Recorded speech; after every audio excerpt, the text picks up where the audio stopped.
Welcome everyone. I've been notified that this is the last session before lunch, so I'll try to keep it short so everyone can be in line first. This is going to be about .NET MAUI and Blazor, so we're going to see a little bit about how that all mixes together. Who already worked with Xamarin Forms? Okay. .NET MAUI? Yes. All right. Blazor? Oh, much Blazor. Okay. Then I'll go into a little bit more .NET MAUI maybe. We'll see how it goes. Typically, I don't know how it happens at NDC because we're being live streamed and recorded. So hello, people at home. If you have any questions, come to the microphone. I don't mind being interrupted or anything. So if you have something, just come up here. I'll ignore you for a little while, and then I'll answer your question. So who even am I? My name is Gerald. I work at Microsoft. I could still log in this morning, so apparently I still have a job. And you can also find me on Twitter for now, which is also something that's ongoing. But if you have any questions or anything after this, I'll not be around for too long today, unfortunately. I'll be around probably for a good amount of time for this day, but elsewhere you can find me on Twitter. Send me a message through email. I also do a little thing on YouTube where I also talk about .NET MAUI and Blazor and some other stuff as well. So if that's something that you like, then ding that bell and subscribe and do all the things that other YouTubers are asking you to do. So for the agenda today, it's actually pretty simple. It's going to be, what is .NET MAUI Blazor? But there's a couple of things in here, right? We have what is .NET MAUI, basically. So we're going to see a little bit about that. What is Blazor? Well, a lot of people already knew what Blazor is, have worked with it, so that's probably going to be a short little thing. And then we have, of course, like what is .NET MAUI and Blazor together? What can that do? So let's start with what is .NET MAUI. Well, if you want to put it very simply, it is the evolution of Xamarin Forms. So Xamarin Forms has been our offering for creating cross-platform apps with C# and .NET, and you could write apps for iOS, Android, UWP. UWP is sadly no longer with us. We're not supporting that anymore. And then on the little second line there, we have Tizen, Linux, WPF, and macOS. So at this time, for the people who are wondering, who still have Xamarin Forms apps that they need to support, we have support until May 2024 for Xamarin Forms. So we will make sure that it keeps working for you, that you can keep your app in production. But I would advise to transition to .NET MAUI as fast as possible. But you don't need to worry. You don't need to do it this week. But somewhere between now and the next 16 months would be good. But Xamarin Forms also, it already has kind of, I don't know if this story is true, but I like to think it is.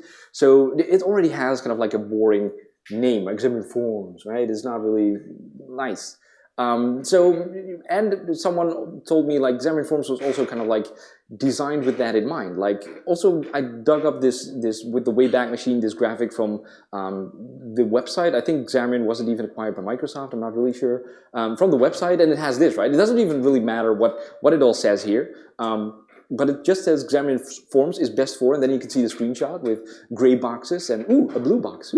But if you really want to get the power, then you need to do Xamarin iOS and Xamarin Android. That's the layer below that, right? We'll get into how that all fits together in a little bit. But then you can suddenly create media players and games and do things with maps. Applications always looks better with maps in them. I don't know why that is, but it just does. So it already was kind of like marketed as a boring thing. That image also already always stuck with us. But you definitely could do more. And maybe it was architected with these kinds of apps in mind, right? Data entry, not too fancy applications, but you could definitely do that. So the way Xamarin Forms works is based on renderers. So if you want to put that very simply, we created an abstraction layer where you could say, hey, I want to have a button or a label, and then you have a bunch of properties that you can set on that. And what we are doing with Xamarin Forms is transforming those properties to whatever that should be on iOS or Android or whatever the platform is that you're running on, right? It's a little bit more complicated than that, but very simply put, that's what we do. So we architected that with all this in mind, but you could also write custom renderers. So you could also start connecting your own properties, and you could leverage everything on the platform, because on that Xamarin iOS and Xamarin Android layer, you would have all the power of that platform. You could still write it with C# and .NET, But not everything necessarily was surfaced in that Xamarin Forms abstraction layer, but you could still access it. So people were doing that, and people were creating games. I have a person here with a wonderful, I should have included a slide with other sessions about MAUI. I was going to do that, but there are other sessions about MAUI. This gentleman here, Sean, is going to talk about creating games with .NET MAUI, so that's going to be amazing. So people were creating games with this. People were creating all kinds of awesome apps with this. And then it kind of came to show that the way it was architected wasn't maybe really optimal for all of that. So maybe the story is a little bit true, but luckily now we've taken that 6, 7, 8 years of Xamarin Forms knowledge and everything that was good and everything that was also not so good, and we've put that in .NET MAUI. .NET MAUI stands for Multi-Platform App UI. Now the P, we've made that conveniently lowercase because .NET MAUI, it's just a little bit different, right? So .NET MAUI just sounds a little bit better. And now this is our cross-platform app based on C# and .NET still, of course. And now we can build for iOS, Android, Windows, and macOS. So you can see UWP is gone. We're not going to make the same mistake and call it WinUI, and maybe that will change in the future. So we're just going to call it Windows now. And macOS also got bumped up to like the big line, and actually is a first-class citizen that we're supporting. So there's a new focus, a big focus on desktop apps as well. There's a couple of spots here in the, oh, you have seats. Okay, that's fine. And also, I get always the comment here from another gentleman, we're all friends here, that Tizen is not on here. So Tizen is also, that's a platform from Samsung. It runs on like watches and all kinds of crazy stuff, even your fridge at home. So you can run .NET MAUI apps. Earlier today, we have someone from Tizen. They took a game from Sean here, put it on a fridge so you could play a game with .NET MAUI on your fridge. It's a crazy, crazy world. Welcome to 2023. So .NET MAUI, if we put that in a little marketing sauce, one sentence, .NET MAUI is the most productive way to develop native apps that perform great on any device which runs on Android, iOS, macOS, and Windows from a single code base. And that single code base is now more true than ever. We'll see that in a little bit. Before we go in there, let me explain a little bit more how all the layers and things work together now for .NET MAUI, but it's mostly the same also how it works for Xamarin Forms. So this is the thing that you want to focus on, right? You have this idea, you have that $1 million idea that's going to make you rich, and you don't have to go to these conferences anymore. You can just, you know, I don't know what millionaires do, but you can definitely do that. And that's your app idea, right? This is your business logic. This is where you want to be productive. This is where you want to spend your time, not with tooling and all kinds of other stuff. This is what you want to do. And if you want to build that app for Android, iOS, macOS, Windows, you're going to have to build that app like 3-4 times, depending on which route you take exactly.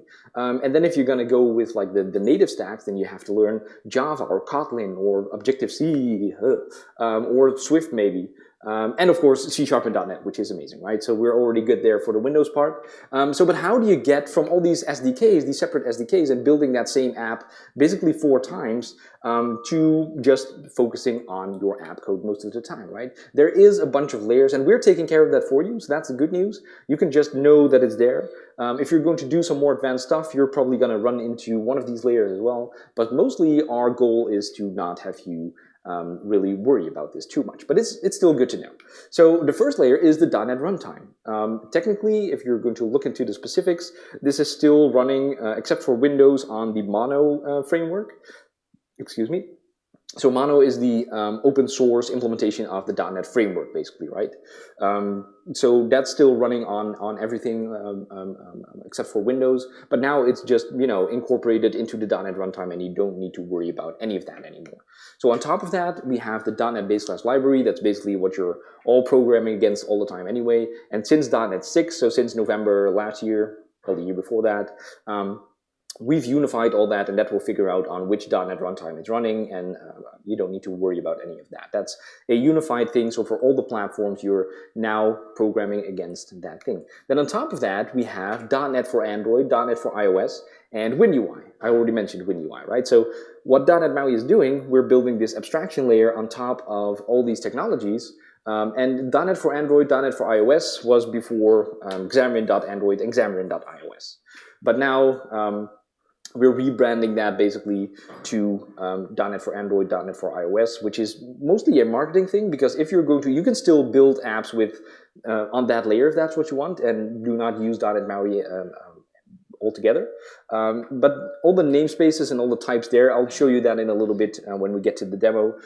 It's just names that come from the iOS and the Android ecosystem. So nothing much changes except for the marketing name, basically. So that's great. And on top of that, we're building .NET MAUI, right? We have .NET MAUI, and that allows you to also share all of your UI code with XAML, with code, whatever you want. And that will translate through all the layers to building an app with C# and .NET and deploying it to all the platforms that we see here. Now, because of all that history with Xamarin Forms, we already have a big library with all kinds of controls, and this is still talking about like the native apps, right? We'll get to Blazor in a little bit. That's what you're here for. I know I lured you in here a little bit, but we already have a rich set of controls also for .NET MAUI. And the cool thing is, together with Blazor, we can mix and match those things as well. So that's why I'm telling you all this. So we already have 40+ controls, all kinds of types of navigation with hamburger menus, top tabs, bottom tabs, all the tabs that you want. You can build your own, of course, if that's what you need. We have adaptive layout. So what I said, we have a new focus on desktop. I'll be honest, especially if you're going to build native apps, it will take some tweaking to make it look nice and work nice on a desktop and mobile. But we have all the adaptive layouts that you need to scale it automatically so that you don't have basically a stretched out version of your mobile phone, your mobile app whenever you're running on Windows. Nobody likes that. So we have all of that right to left, and maybe most importantly also we have accessibility, a new focus on accessibility. We're constantly working with accessibility teams on within Microsoft to kind of like benchmark our application, how we're doing for accessibility, because if we make it easier for you to create accessible apps, then there will be more accessible apps and everyone wins, right? Because people who need that will be very thankful of that. If we run then a little sample with all the controls, this is kind of like what it looks like. So we have all the basic controls that you would expect: sliders, images, buttons, checkboxes, radio buttons, you name it, we have it basically. I just released the other day, we have a little community toolkit that also works on .NET MAUI, where we have the media elements, so you can also play videos, audio with that. So we have all kinds of cool stuff. Now, what does that look like? If you've been working with Microsoft technologies before, then this should look pretty familiar. We have XAML, so we've known that for a long, long time. We, of course, renamed a couple of properties and things just so that you not know what all the properties are named. Now, that kind of comes from the Xamarin Forms world where the names, I don't know, they match more with like the mobile paradigm, I think. So we have yet another dialect, unfortunately, but that's unfortunately how it is. But all the XAML stuff still works, so it should look familiar. All the things for MVVM is built in, so we have data binding. You can very easily do that. If you already know that from other .NET projects, then you will feel right at home, basically. We also have some alternatives.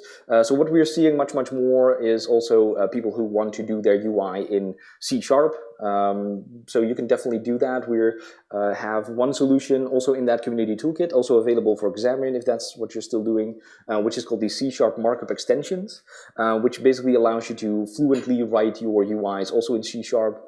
People prefer that, people love XAML, so choose whatever you want. And another thing that we're exploring is called Comet in our world, which is more a MVU, so that's basically replacing the whole MVVM pattern as a whole. And doing some different things with building up your UI.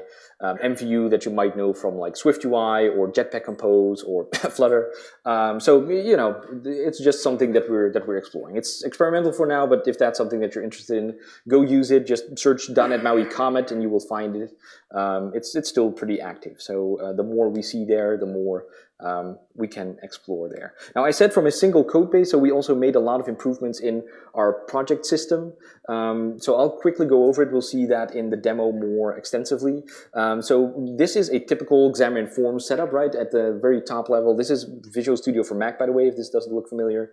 So at the very top, we have the solution, which is called My App, and then you have another My App, which is the shared DLL, so the shared code, and everything that you put in there will be shared across the platforms, right? That's how it was for Examiner Informed. You want to have your XAML pages in there. You want to have your logic basically in there.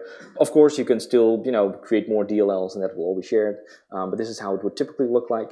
And then you would have basically project heads for each platform. And if you think about how this works, that makes sense, right? So we have this Android and iOS, and if you would support Windows or Tizen or whatnot, you would have multiple projects doing that, which makes sense. At the end of the day, we still have to deliver binaries that Android and iOS understand, right? They're not going to say like, oh yeah, send an exe, we'll just make sure it works.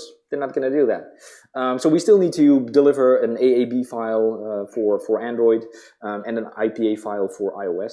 And from that perspective, it makes sense. You still need to provide all kinds of metadata, all kinds of resources, images in a gazillion formats.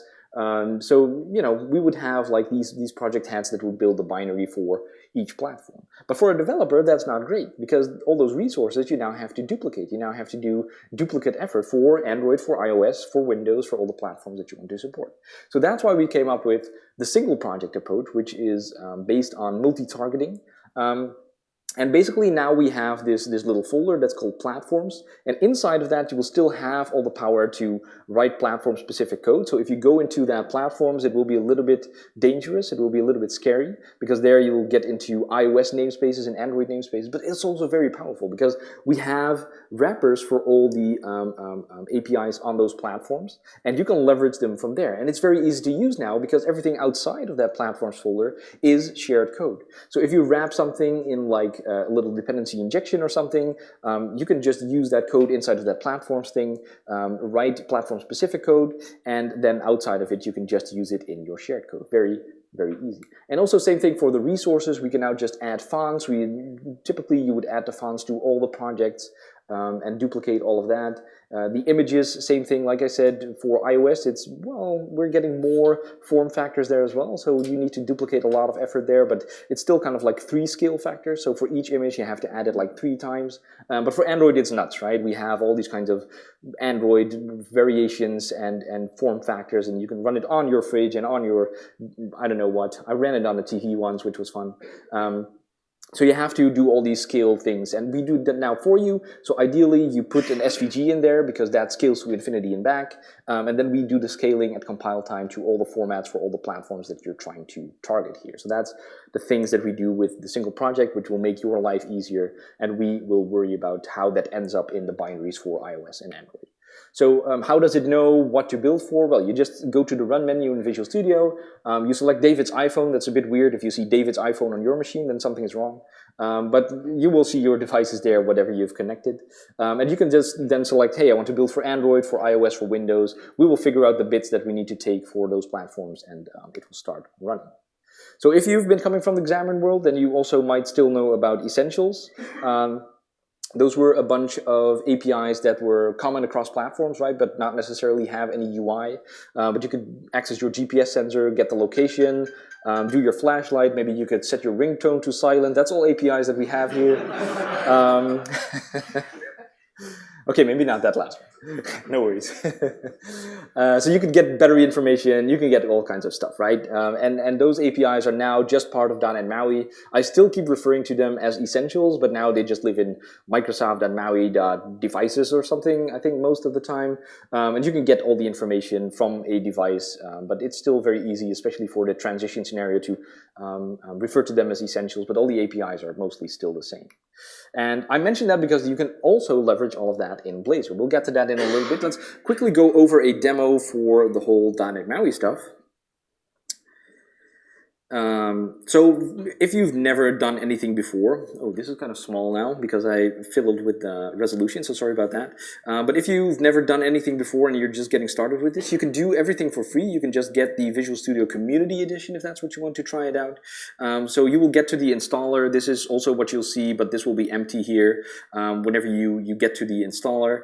And you'll get a screen like this. Doesn't really matter which one I choose. You'll get a screen like this where you want to choose whatever you're going to install. And you have the components here with .NET MAUI as well, right? So we have this .NET MAUI thing here. Just make sure this is checked, and this will install everything on your machine that is needed to get started with .NET MAUI. Now, obviously, I've already done that. We're not going to watch an installer. That would be a boring session. So I have Visual Studio already here. I did zoom in this one a little bit, so that's not a new feature of Visual Studio. It doesn't look suddenly not that nice. That's just because I scaled everything. And whenever you do start Visual Studio 2022, you can create a new project, and now you will see a couple of new templates. I also have them here already in the recent templates. So you can see a .NET MAUI app, a .NET MAUI Blazor app. And you can also search here, you would have a MAUI class library, which is basically a typical class library, but now it already has some bits on board that will help you target only Windows or only Android or whatnot. So you could look into that, but let's just stick with the apps for now. So if you do that, we're going to click Next. MAUI app 13, I think that's the one that's going to make me rich, so sounds good. And then you can choose like which framework, right? I think the official support policy is for .NET MAUI specifically is a little bit different than .NET as a whole. So the long-term support version isn't really applicable to .NET MAUI. So typically what you want to do is just get on the latest .NET for your .NET MAUI application. That will get you all the latest goodies. And whenever you do, it will generate something like this. You can see again, woohoo! Example, content page, so you can see all these abstractions, right? Content page, scroll view, whenever things get out of the viewport, make sure that you can scroll. A vertical stack layout, which stacks all the controls vertically. You have a little image, a label, a button, so a couple of things that you can do. And like any file new template within .NET, there has to be something to increment, so whenever you click it, it will do a little counter, right? So whenever we run this on Android, let me just start that already, because sometimes it will take a little bit of time to do that first deploy. Oh, it's pretty quick today, so that's good. You will see a little .NET bot that's waving at you. Feel free to wave back, doesn't matter. And we have hello world and welcome, and we can increment this little button, right? So that's all generated, and whenever I stop this and I say, hey, I want to run this on Windows now, I can just switch over to Windows, I can run it again, and we should see a pretty similar application, but now running as a WinUI application without changing anything basically, and now you can deploy it as a Windows app and run it like that. And we also have like all the cool things here. We have all the hard reloads, the XAML hard reload, .NET hard reload, so you can do all of that as well. So you can run this on Windows, and we have this live previewer if you're on a single monitor, or like I am right now, and you can't have all the windows side by side. We have this live previewer. So you can see here what's going on with everything that you're doing. And whenever you put that here side by side, let me pin this here. Then you can change all the things. So this is the XAML hard reload. If I say, hey, this button, no, that should be background. I'm not the greatest designer. You'll figure that out in my slides as well. Red. Save that. You can see it immediately turns red, right? So this, especially if you're working with iOS and Android, the deployment time can be a bit long. So this makes it easier to not have to restart whenever you just want to change a color and see how that looks, and wait minutes before that actually happens. And .NET hard reload is even cooler, where you can just say, hey, I want to go into the code, and this is still running. I'm still in my debug session. I can say, hey, this is now plus is, I don't know, 1337. Let's make it something cool. I think I need to click the flame. You can configure it to do it on save. And now whenever I do this, it's going to count much faster, right? So it's applying those code changes while I'm actually running. So I don't even need to restart my debugging session here. Very cool. Let's have a quick look at the project here. So here you can see all the things from that single project approach. So we have these platforms here, Android, Tizen, iOS, all the platforms that we support. And if we go into, I don't know, this iOS one, we still have an info plist that actually contains all the metadata that is needed for like the App Store and what the name looks like on your home screen, that kind of stuff. We still need that. So that's in this convenient little folder. And whenever you go to the app delegate, which is kind of like your entry point, well, actually it's the other one, but your entry point for an iOS application, then you can see we are hooking everything up for you, right? But you also see that we are using Foundation. What's that? That's a iOS namespace, right? So I can suddenly create all this iOS stuff here, but it's still C# and .NET. I can wrap this in an interface. I can register that in my dependency injection, and suddenly you can leverage all the power of that platform through your .NET MAUI app. So even if we didn't service something in .NET MAUI, you can still enable that yourself. Speaking of the dependency injection, so we have that built in. So if you do not have any experience with cross-platform development yet, you're in for fun. It's going to be hard. I'm not going to lie. It's going to be hard. There's a lot to know, right? Even as much as we try to make it easier for you, you will run into a point where you want to do something advanced and it's going to hurt a little bit. You're going to ask yourself, why am I doing this? No, I'm kidding. But you're going to run into, like, you have to need to know a little bit about the underlying systems. But everything that we can do to kind of like lower that threshold to get you started quicker and easier, that's what we're trying to do. Also with like all this stuff. So we adopted kind of like the pattern of ASP.NET. Where they have like this app builder, the generic build host, where you can hook up all the services. So we kind of adopted that with this as well. So we have this MAUI program where you can create that builder, use MAUI app. Well, you have to do that to bring in all the MAUI stuff and register this as an entry point for your app. Configure fonts, so we need that if we want to do custom fonts. But we can also, so we have already this builder logging at debug, but you can also say like, hey, builder dot services. I'm really bad at typing in front of audiences, which is funny if you're a public speaker, but anyway. So you have add singleton, right? So I can do this add singleton here, and I can just register these things. And you can also, of course, add your own interface here. I don't know, green card in bowl. I don't know, maybe you want to put a green card in a bowl for some reason. I don't know. Right, so you can register that, and then you can just inject it the way that you're used to from maybe other .NET projects. So we're trying to make this as much familiar as possible so that you kind of recognize this. If you've never worked with cross-platform apps before and you're like, oh, I recognize this, I kind of know how to work with this, so that is pretty nice. I think I've said everything I wanted to say about this. Yeah, so let's move on to the next part, which is then about Blazor. Yay, finally, but everyone already knew about Blazor. Who doesn't know about Blazor? Yes, this is for you, fine sir. What is Blazor? So Blazor is web development without JavaScript. Well, that's it. No, so I of course, this is always the unique selling point, right? But you have all these rich applications, these rich web applications, single page applications with all these kinds of cool things. So if you go there in the browser, you have the sidebar with all kinds of options, you have alerts, you have grids, you have all kinds of cool stuff.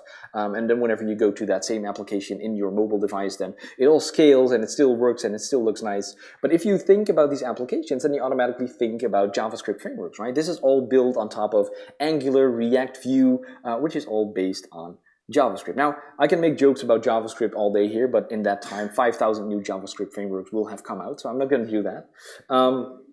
But so wouldn't it be cool? There's some truth. Like, I like to kid about JavaScript, obviously, but this could be true for any language, right? Whenever I have to deal with this type of project, it's just about switching context, right? It could also be TypeScript, which is already better. It could also be, I don't know what else is hip these days. But whenever you have to switch context between languages, that's just going to eat into your productivity. I always have to look up like, oh yes, how does that jQuery stuff work? I think people are laughing now when you say jQuery, you shouldn't be using that. But oh, how does that work, right? How does CSS work? How does HTML work? Whenever you have to switch that context, it's going to eat into your productivity. So how cool would it be if we could do all of that still with .NET, still with C#, still with all the stuff that you're used to if you're a C# and .NET developer. So you will have the C# language. You never have to leave it. There's definitely some, you can still leave it if you want, kind of like the same with the cross-platform stuff. You can still go out and leverage the power of JavaScript if that's what you want, but you don't have to. You necessarily don't have to. So you can still use the tooling, the IDE that's there. You can use Visual Studio Code if that's what you want. You will still have that consistent ecosystem. You don't have to download half of the internet with NPM packages. You can just download a quarter of the internet with NuGet packages. And you will have that stability, right? You can build on top of, I don't know, 20 years of .NET. We just celebrated 20 years, I think. So there's a lot of stability, a lot of history, and you can build on top of that. So it's part of the ASP.NET Core family. So where does it fit in? It's not going to be a surprise. It fits into that box that wasn't there. So we now have MVC. Razor Pages was already there, right? Single page applications, we already had templates for that. I think it was actually built on Angular. That's not going away. But now we also have Blazor, right? You can do that as well. And then on the services side, which is basically all the ASP.NET offerings we have without any UI, so you can do your REST APIs, you can do gRPC, SignalR, which is also fun to use in this context as well, but we have all of that. So How does it actually work? We have two options for using Blazor applications. Kind of like your more traditional one, where you just have a server still, but it runs as a Blazor application on that server. And then through a SignalR connection, it will actually go back and forth because you have a single page application, so not everything is loaded each time, only pieces inside of your document object model, the DOM, is going to be replaced, and that's going to go back and forth through that server. So that's not really effective, but it definitely has its use cases, right? But that's your more typical scenario. And the important thing is that it runs on within ASP.NET Core. Then we have that Blazor stack, and then we have that Blazor components. I'm probably going to say Blazor components a lot in the upcoming time that you'll get bored. So raise your hand if I say it too much. No, not yet. All right. So Blazor components, Razor components is going to be an important thing that I'm going to mention a couple of times. And then you can still run it like this. But we also have Blazor WebAssembly, which is really cool, which is actually really the power of Blazor, right? WebAssembly is not something that we've invented. That's a technology that allows you to run everything inside of your browser, and not just JavaScript, right? That's the thing that we know. But with WebAssembly, you compile it to an intermediate language that can be run inside of your browser. And you can write the compiler for your own programming language, if that's what you have. I think you can do it for C++, for Rust, and now for C#. That's basically how Blazor kind of like started. So we still have that same stack, but now the whole thing is downloaded inside of your browser, including the .NET version, right? Because the .NET framework that's installed as a whole thing on your machine, we're not going to do that anymore. So what we're going to have to do is also download the .NET framework version for your application. I think as of .NET 6 and probably .NET 7 did it even better, but I know the number for .NET 6, it's just, 1 megabyte for the whole .NET framework, I think. So that's, smaller than your regular cat GIF that you're watching.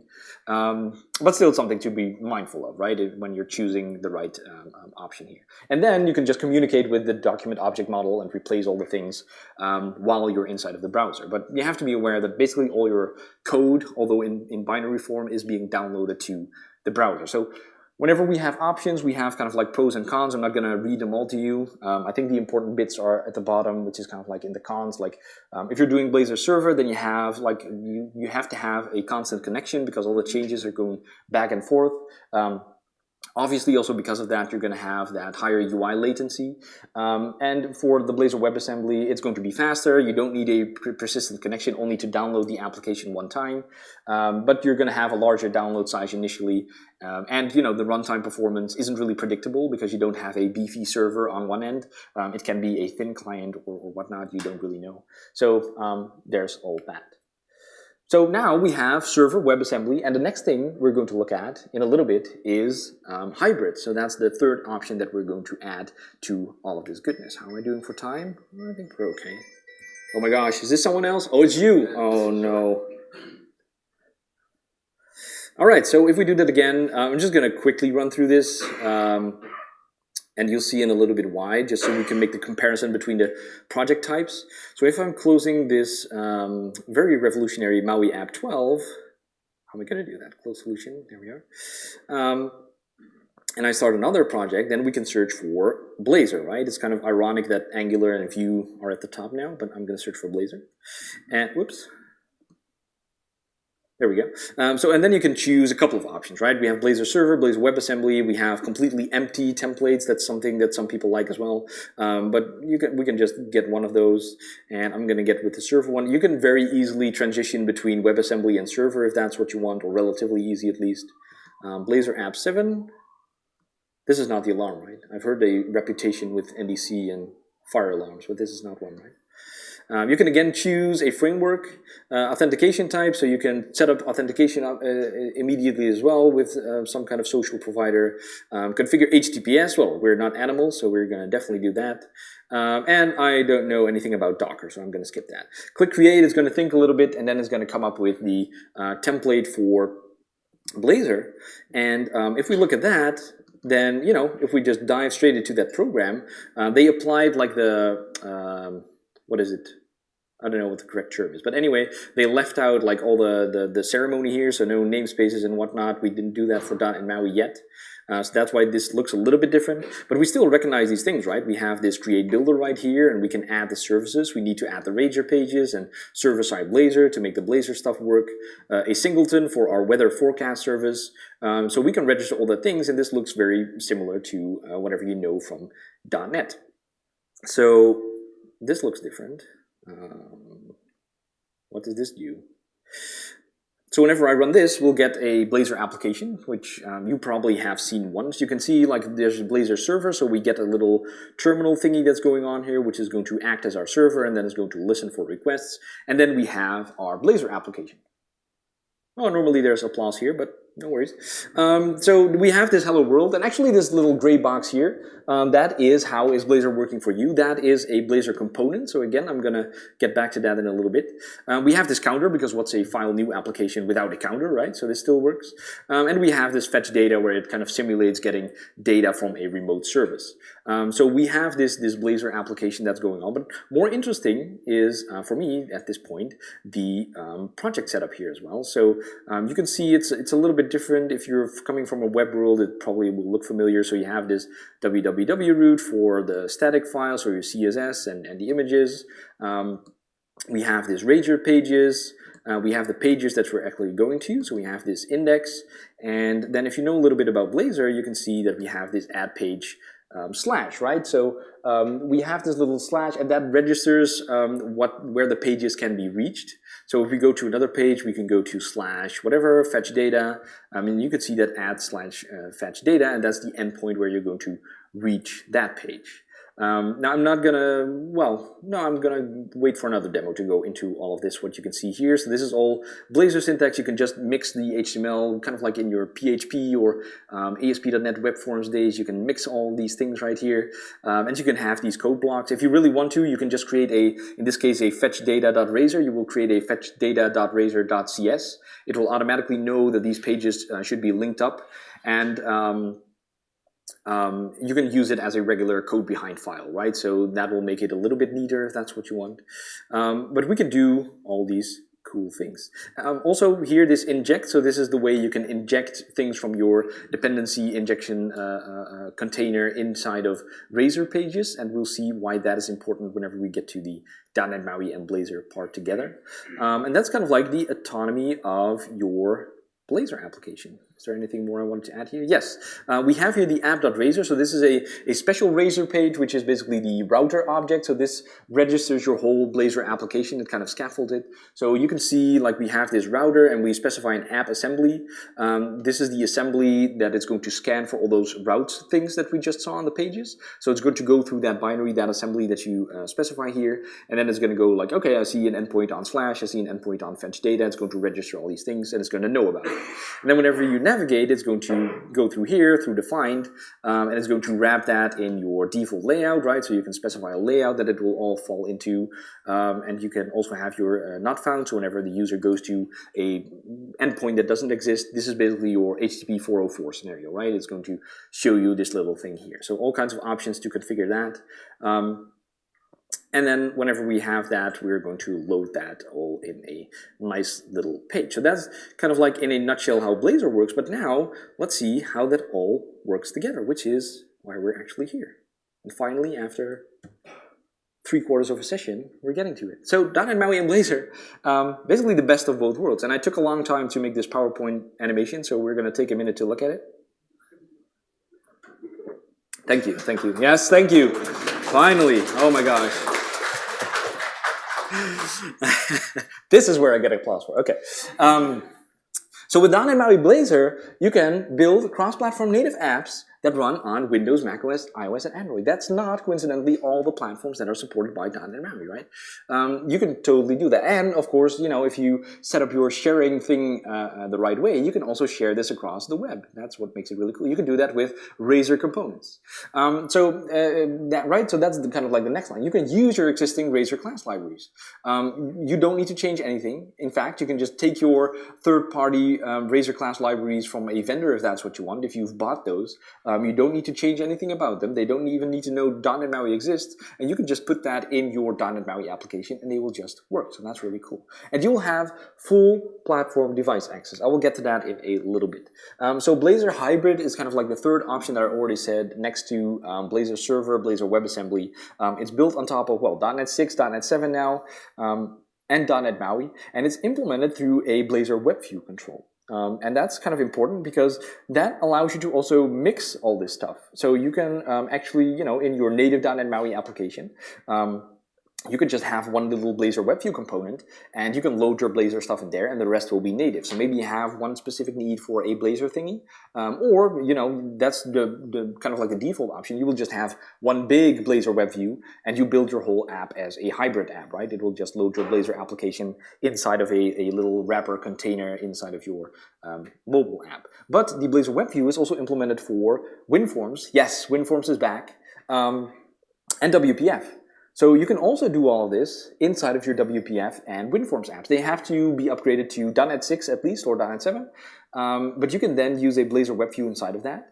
And that's really cool, right? Because let's be honest, you have these conferences, you have these sessions, and all the cool people are going to be up here and talk about the latest things. And then tomorrow you have to go back to the office and you're going to have to work on that legacy application, right, in WinForms.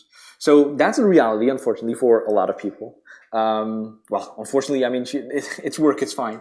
But you want to also use all this cool stuff. And with this Blazor WebView, that enables a whole new path of like modernizing your WinForms application, the big monolith that you never have time or money for to rewrite the whole thing. With this Blazor WebView, you can start kind of like modernizing from inside out, maybe build a Blazor application next to it that you share those Razor web components with each other. So this enables all kinds of cool stuff. How does that look like? Well, the Blazor WebView, you can just add it in XAML, you can add it in code if that's what you want inside of your .NET MAUI application. And then you can see, like from this Blazor WebView, we have to specify a host page where, you know, a little bit of HTML lives that wraps the whole thing. Then this selector is an HTML selector, so that's the element that's going to be used where your Blazor application is going to be injected, basically. And then we're going to say, hey, what is going to be actually injected there? And we're pointing to this main object, which then points to that. In this case, it's called a main.razor, probably because the name app was already taken. And then we have that router thing again, which looks almost identical to whatever we've seen in Blazor, right? So that's kind of like the connection, the bridge to your Blazor application. And from that point on, you can write and do all things Blazor if that's what you want. So before I dive into the demo, let's do a little Blazor hybrid Mythbusters, because a lot of the questions that you then get is like, hey, do I need to, is it going to mimic all the things with a little server process that's running on your application? No, it's going to run 100% in one process, because our Blazor application is already running on .NET, right? It doesn't need to interpret JavaScript or do all those things. It's already .NET. It runs as a .NET application. And as we've seen in the beginning of this session, we already have the .NET runtime running on all these platforms, right? So we can just go straight into the .NET runtime and run that application as a native application. Basically, the only thing that is rendered in, so basically the only thing that you're doing is replacing that whole XAML and well, it's still C#, but with HTML and CSS, right? So if you're more of a web background and you still want to build a native application, this is a nice way to get started. And also, like if you're starting with Blazor inside of a web browser, you luckily have a sandbox, right? So if you don't go to if you go to a wrong website on the internet, it's not going to be able to format your hard drive, right? Luckily. But with a .NET MAUI Blazor application, you can totally format your hard drive. So that's the good news. No, but it isn't bound to those same limitations. It's loaded inside of a web view, but you can still go out to all the Essentials APIs. You can still get the location. You can still get all these things, do the flashlight, access everything that's available on those platforms. So let's see how that actually works. I still have some time, so that's good. If we then start a next application again, create a new one, and now I'm going to go with the .NET Blazor app. We're going to have to do the same thing, which is fine, okay. And now you basically see the two templates. We've taken the .NET MAUI template, we've taken the Blazor template, boom, .NET MAUI Blazor app. It's simple as that. So you can see these two templates basically coming together. So we still have that MAUI program. We still see that same bootstrapper, and you can actually see, well, we have to add this Blazor web view so that it initializes there a little bit. But you can also see this add singleton weather forecast service that we saw in our Blazor application, right? So we can just register that in the same way, and we'll see in a little bit that we can inject it in the Blazor way, right? So you can mix and match all of this stuff. Actually, while I'm talking, let me deploy this to Android, because again, that can take a little bit of time sometimes. So let me start this while I'm talking here. And you can see, looking at the rest of the project, like we have both of these things, right? So we have this shared with all the Razor pages. We have the actual pages with all the Razor pages. But we also have this platforms folder where you can all write your platform-specific code, right? So, and you can actually, again, it's getting boring, I'm getting repetitive. You can write all this platform data that we've not serviced to .NET MAUI. You can reach into these platforms and you can use it now from Razor inside of this mobile application. So here in this main page, you can see that Blazor web view, where this is taking the approach where we just make the application one big web view, and then we're loading all the Razor pages inside of that, so it's just one big Blazor application. But what you could also do is make this, hey, I want to make this not a content page, but I want to make this a tabbed page, which is a .NET MAUI thing. And now I can suddenly add all kinds of children as separate tabs, right? So I'm going to use the native platform tabs and that look and feel, but I'm actually going to, inside of the tab, I can choose for each one, do I want to load a Blazor web view inside of that with a Blazor component in that tab? Or in the other tab, I'm going to load the actual platform with a camera view and do all kinds of crazy stuff. So that's all options here that you can kind of consider. So if you want to do that, you can now say, I think you have to wrap it in a content page. I can give it a title is index. So let's do that. Whoops. Content page. Again, I can't type under pressure. And why are you doing it? I don't know.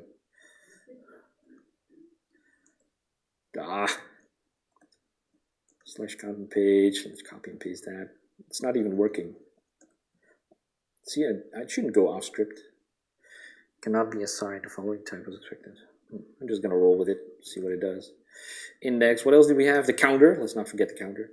And I can just add another one and not do this Blazor web view, but just add a label. Text is, I don't know, think green. I don't know, I have something with green today, maybe, I don't know why. So we can just have this one, right? So evaluation, I don't know, something that comes to mind. So we have all these things. I don't know what this does for the, oh, it didn't pick up on this, so that's good. So this is, you can see this is just the Blazor application as well, right? And it actually, we get all the responsiveness, all the responsive layout stuff we get for free because Bootstrap is in here, which is our web technology, which automatically picks up on viewports and that kind of stuff. So it already folded everything inside of this hamburger menu here. We have the counter, which still works. We have the fetch data, just like it worked in our Blazor server application. So we have all this. This is before the changes that I made here while this was all deploying. So if I now stop and redeploy this again, then we should see this kind of, oh no, this is not gonna go right, but we'll see that in a little bit. Actually, oh, this is always a fun one. Partial declaration, main page must not specify different base classes. So we have this tab page, right? I just changed this, but XAML always has a code behind, little pro tip right here. XAML CS, and now here it specifies a content page, which is nonsense. You don't even need to specify this. So problem solved forever. You're never gonna see that again. Still build errors, oh no. Yeah, I don't know, something, oh yeah, right. So I now have two things that are called Blazor Web View. This is live debugging right here. So this is an X name, and now we have two things that are called a Blazor web view, so that's not great. While it's not building anyway, I can do the other thing that I needed to do because we're loading here that complete Blazor application, right? We're injecting that main.razor, which contains the entire router. But what you want to do now is only load one page. So what we want to do, we already have this local thing right here. Oh, I don't want to have the local. We want to have these pages because we also have these Razor pages here, right? We have the index, the fetch data, and the counter, and they all live in the pages namespace. So what we want to do is go back here, add a new XML namespace for pages is pages. Let IntelliSense help me here. Thank you. And then I can just say not the local name, but I can just say pages index or pages, whoops, pages, and what did I do here? Counter. And now it's just going to load that one page inside of this tab, hopefully, whenever it builds, else I'm going to abandon ship and move on. Oh no, it works. So now what we're going to see is the native tabs for Android, which you can switch between. Here you can see it, with the index and the counter. So we still have this Razor component here. I actually didn't go into that as much as I'd hoped, but we have this Razor component here. you can go to this counter, still works as expected, and we have this evaluation, which is purple, but it says think green. So you can mix all these things, right? You can have these different tabs, and you can mix between MAUI, you can mix between Blazor, you can mix up all the things depending on your needs, which is pretty cool. That leaves me with 10 minutes for, well, one last demo, so that's cool. Which is a little bit of more complete demo, right? Which also shows you how to escape that sandbox. So I have two young boys. Do we have any AFOLs? Yes? Oh yes, of course. Yes, adult fans of Lego fans, yes. Oh, now there's more people, yeah. But you're not hardcore enough if you don't know AFOL, okay.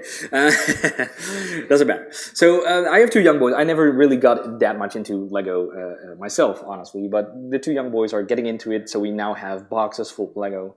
And we were kind of like remodeling our house, so I wanted to know, like, okay, I have these boxes of Lego, I have all this Lego, how many boxes do I need to actually move it from one place to another to actually get it out of the way so we can start building our house, right? So I wrote this fantastic application with a very impressive AI algorithm to calculate all of this, and I decided to build it a couple of ways, right? So first, we have a server one. So this is just a Blazor server application, and whenever you load it, I like I said, designing is not my best, thing. So you're going to see the Blazor application, but the one thing that I can do is graphical design. So I added this fantastic logo.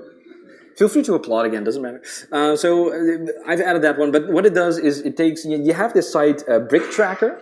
So if you're into Lego, Brick Tracker is like your thing.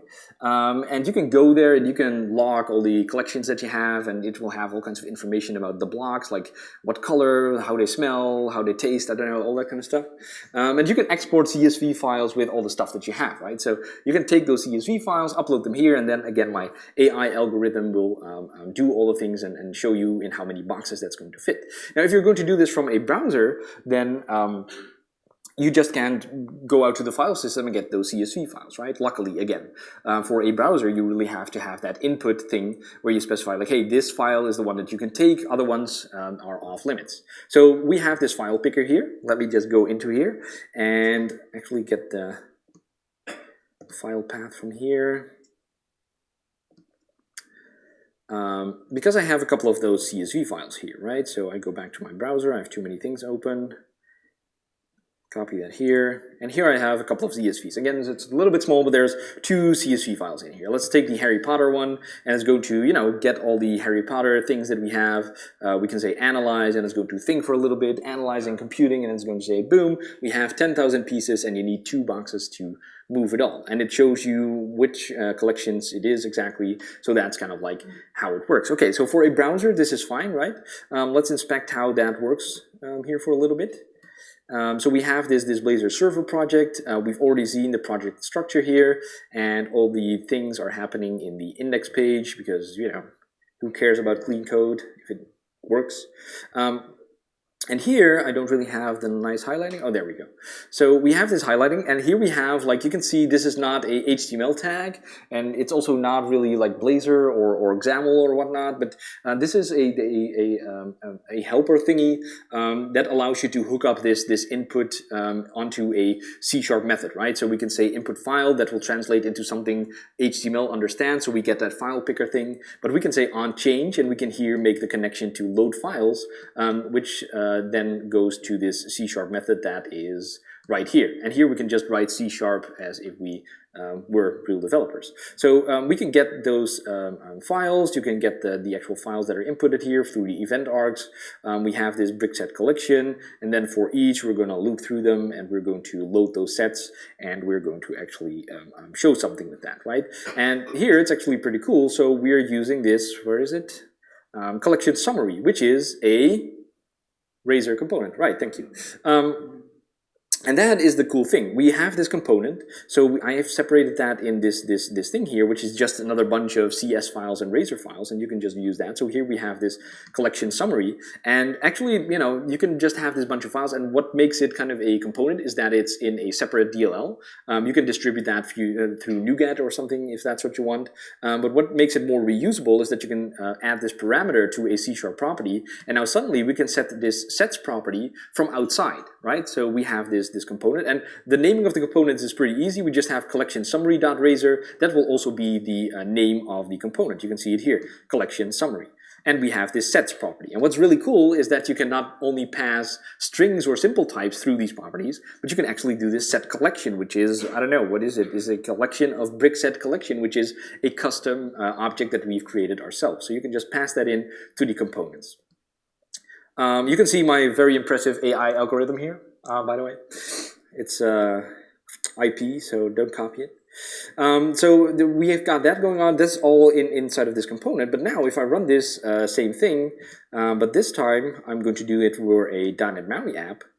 I'm going to switch to this MAUI client right here, and let's run it on Windows. Why not? Actually, I made a difference between the Windows and the mobile things as well. Sure, I have time to show it all to you, but at least I can show it in code. So here it is running on Windows, which looks pretty much as if you would run it inside of a browser. But you know, it's still on Windows, so you can still see here pretty much like the responsiveness that you kind of like get for free, right? That you have to make some effort for .NET MAUI to actually do that yourself. Because if I go small enough here, you can see it automatically like folds together, right? So that's the pretty cool thing here. But here you can see we don't have a button.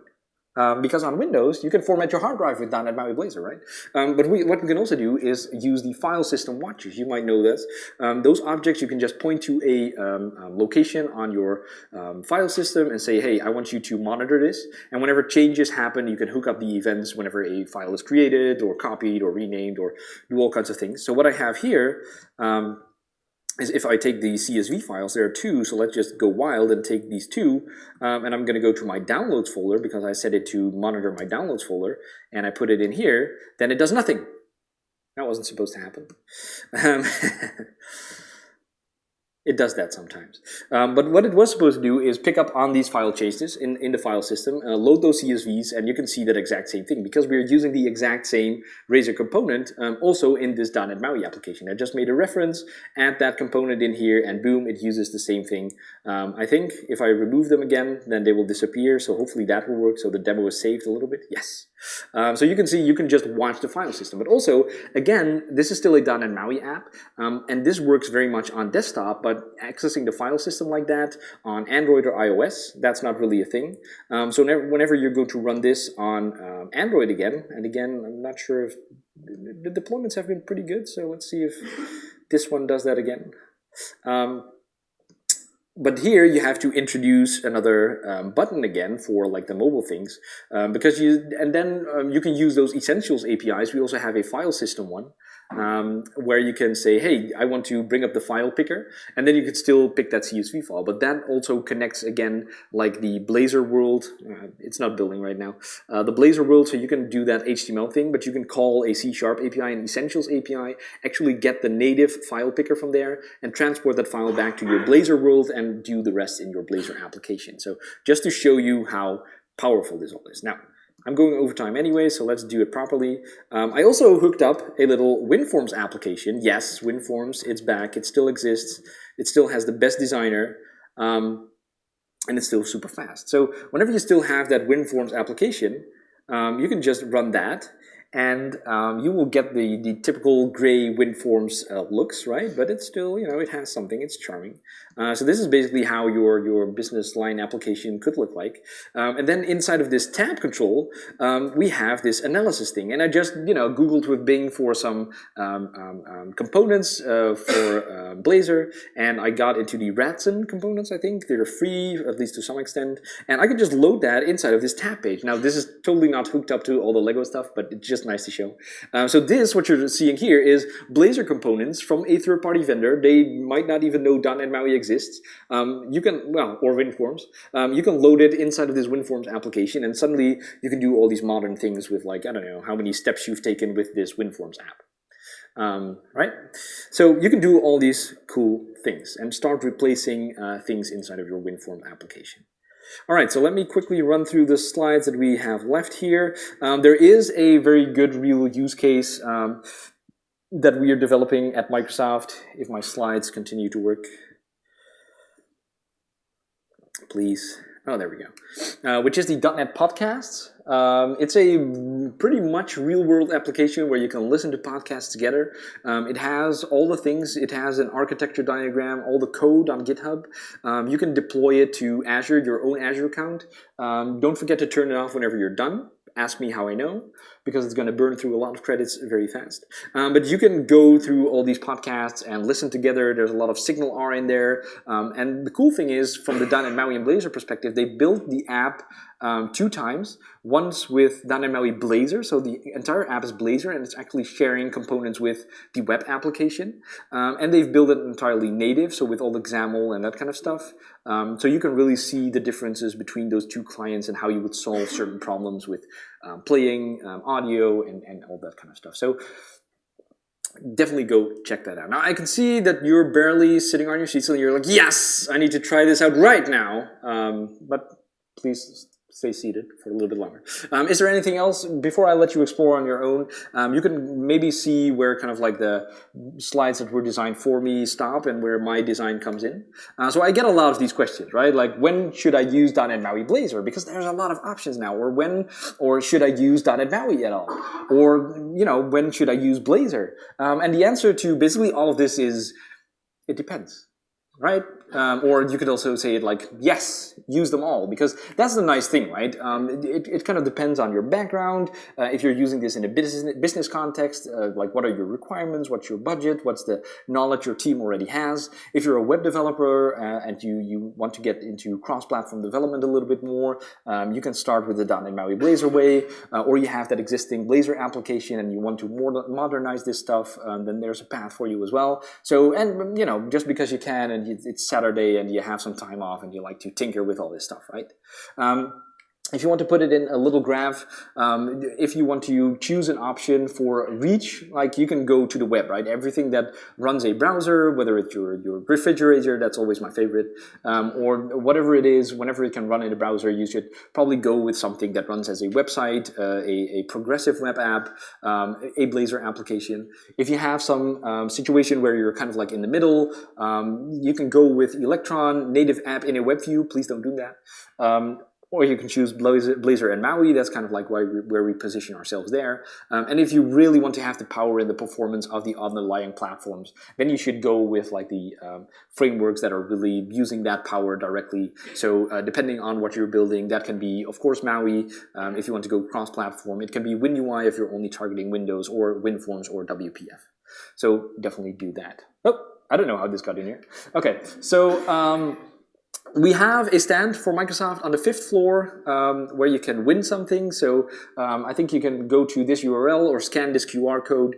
You have to complete some modules. You'll learn something in return, so you're winning anyway. You can win some swag, which is, I've been told, only for people in the UK. So sorry about that if you're coming from abroad. But you can still, I think everyone will get 50% off the Microsoft exam voucher. So that's really cool as well. We have a stand upstairs. They can tell it much better than me probably, so go check that out. Thank you so much for joining. I hope it was informative or at least entertaining, and enjoy the rest of NDC. I'll be around for questions somewhere, so thank you.